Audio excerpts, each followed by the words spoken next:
আউযুবিল্লাহি মিনাশ শাইতানির রাজিম বিসমিল্লাহির রহমানির রহিম। আজকে উপস্থিত গত ১.৫ দশক ধরে আন্দোলনরত এই ফ্যাসিবাদী সরকারকে সরাবার জন্য যারা সবচেয়ে বেশি ত্যাগ স্বীকার করেছেন তারা এবং তাদের পরিবারবর্গ, একই সাথে গত জুলাই আগস্টের আন্দোলনে, কারণ ১.৫ দশক ধরে আমরা আন্দোলন করছি, জুলাই আগস্টের আন্দোলনেও যারা আহত হয়েছেন, সবচেয়ে বেশি ত্যাগ স্বীকার করেছেন তাদের এবং তাদের পরিবারবর্গকে আমার সালাম এবং শুভেচ্ছা।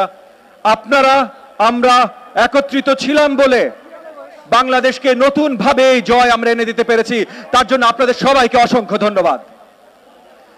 আমরা নতুন জয় নিয়ে এসেছি, সেই একই জয়ের সাথে যেই স্বাধীনতা আমরা কামনা করি সেই স্বাধীনতা আমাদের ধরে রাখতে হবে, এবং সেই স্বাধীনতাটা সঠিকভাবে যদি ধরে রাখতে হয় তাহলে শুধু ফ্যাসিবাদ আন্দোলনে আমরা যেভাবে একত্রিত হয়েছিলাম সেই একত্রিততা আবার ভেঙে দিলে চলবে না।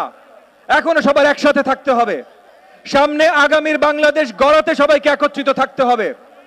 আমি বাংলাদেশ জাতীয়তাবাদী দলকে ধন্যবাদ জানাই আজকের এই আয়োজন করবার জন্য।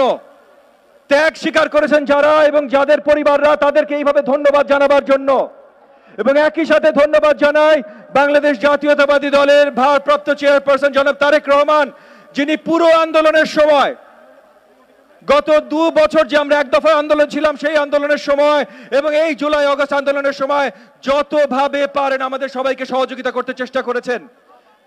এবং উনার মাধ্যমে এবং জনাব তারেক রহমানের মাধ্যমে বাংলাদেশ জাতীয়তাবাদী দলের সকল নেতা কর্মী সব জায়গা থেকে পুরো দেশব্যাপী যেইভাবে কাজ করেছেন, যেইভাবে আমাদের সবার সাথে মিলে ত্যাগ স্বীকার করেছেন, এগুলো করা ছাড়া বাংলাদেশকে আমরা এই ফ্যাসিবাদ মুক্ত করতে পারতাম না।